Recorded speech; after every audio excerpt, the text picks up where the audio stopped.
Hello and welcome back to my craft room. Well, I have made a little bit of progress with my putting my Treasury of Stitcheries together, and I just thought I'd come back and show you how I'm getting on, and just in case you're following along or you're looking for ideas for how to put your swap squares together.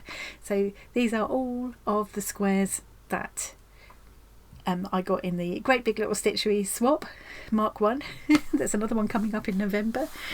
I made 45 squares to swap, but I got way more than that back because some people sent me things when after the point where I said, sorry, I can't take any more swaps. Lots of people send me extra. So I have a lot to deal with, and I'm going to end up making 3 books. So I have started putting this one together, and I'll link to, I'm going to put these videos in the Great Big Little Stitchery Swap playlist, so I will link to that in the description box so you can catch up on how I started doing this. So I've got to keep repeating myself every time. She says just after she's repeated herself, but so this is what I've got so far. I've got the little stack of pages ready, and each of these little folded pieces has a square on each side, and I've gone through and I've put all of the squares into pairs that I think kind of complement each other. So this is the front of my book. Well, this will be the very front of the book, but this is going to be a bit more of a complication, this one. You can see how fat it is.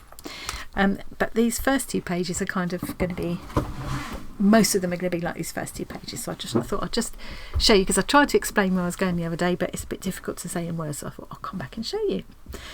So I have actually done my extra bits of stitching around 4 squares altogether. So I've now got 2 pairs to put together. So here we go. So this is going to be the first page you kind of open to. That'll be the front. This will be the first page you open to. And I've decided that because I thought about adding bits of extra fabric to them, or perhaps a fabric paint in the backgrounds and things, but partly I need to bear in mind that I have got a lot to get through, and I don't think I'll have time for that, as well as everything else I want to do. But also I think just to keep it uniform all through, I'm going to keep this plain calico background and just put a bit of stitching that complements each square or each pair of squares, echo a bit of the colours that are in them, or the kinds of stitches they've used, or some of the motifs that they've used, pick up on those, and also I wanted to include the stitcher's name on each one. Now in this first one I've put Kate's name. This is Kate Woolwork.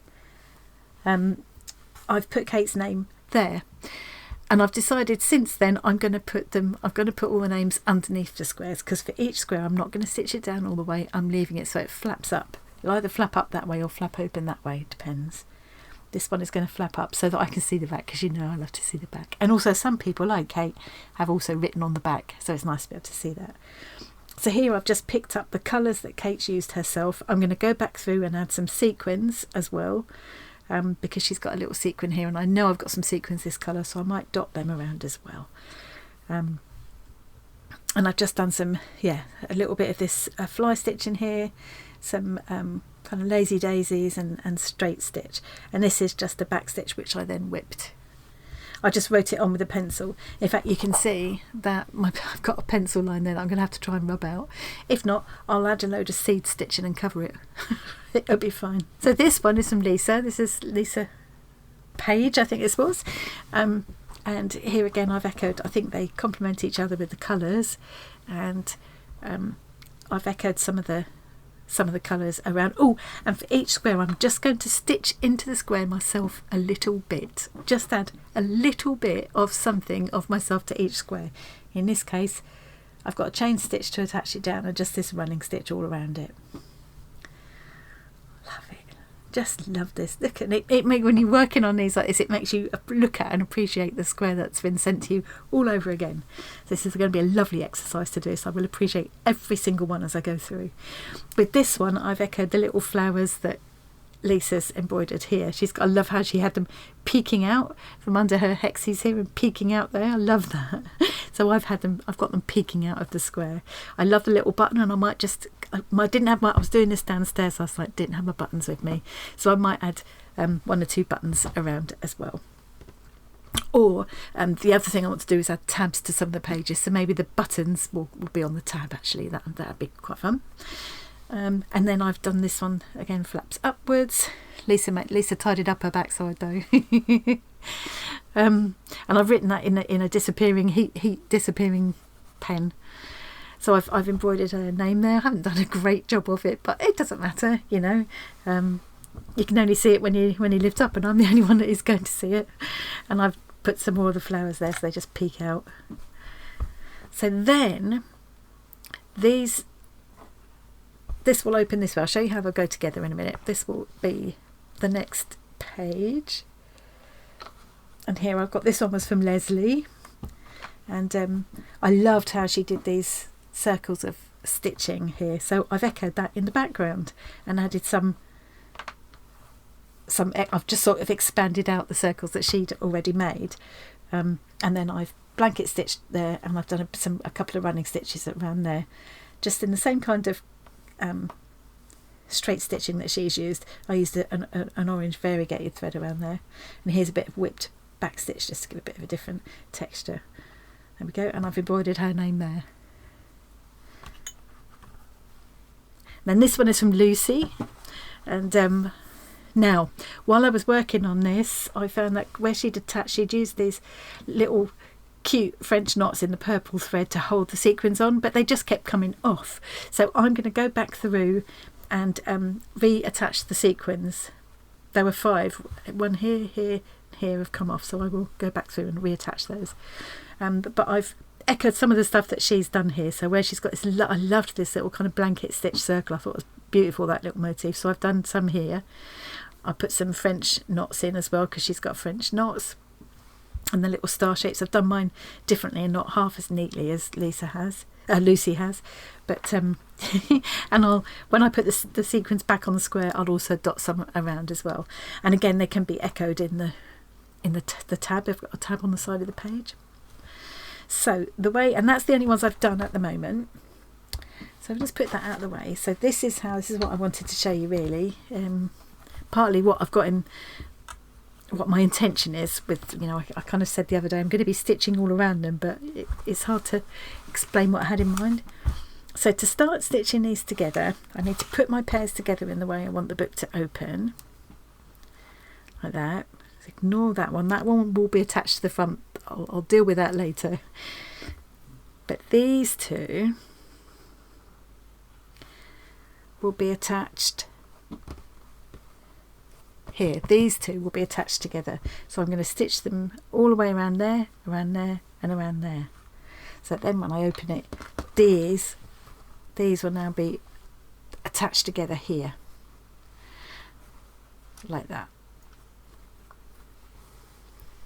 And then when the next square is ready, which hopefully I'll be working on that tonight. It's been a stressy day, I need to chill out. So when this one is all done, I've got them upside down. There we go.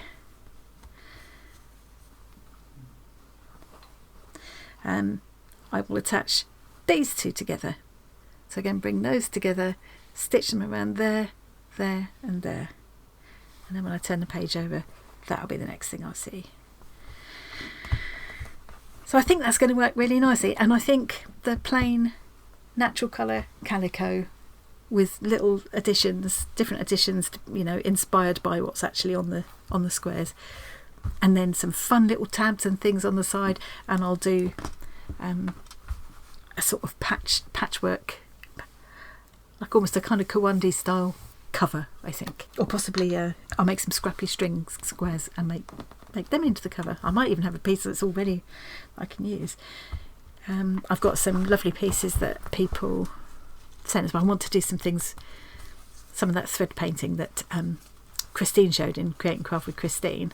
So Mary sent me this and Christine made them into little kind of brooches, like pins, and I thought, well, it'd be quite fun to do that and pin some of them around the book as well.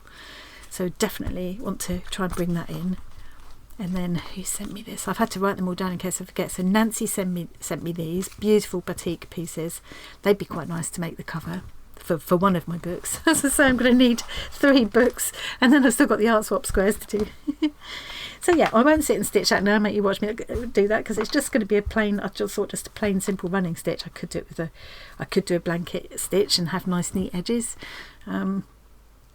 But I just love the look of the frayed edges. I love the idea of having this big kind of pile of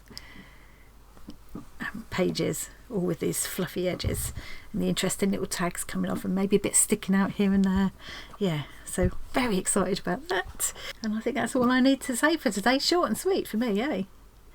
I hope you found that useful. As I say, I will add this one to the Great Big Little Stitchery Swap playlist, so you can follow along if you want to. It's going to take me quite a while now to work through all of those pages and do the little bit of stitching for each square. It's absolutely a labour of love. I thoroughly enjoyed doing that last night. I really did.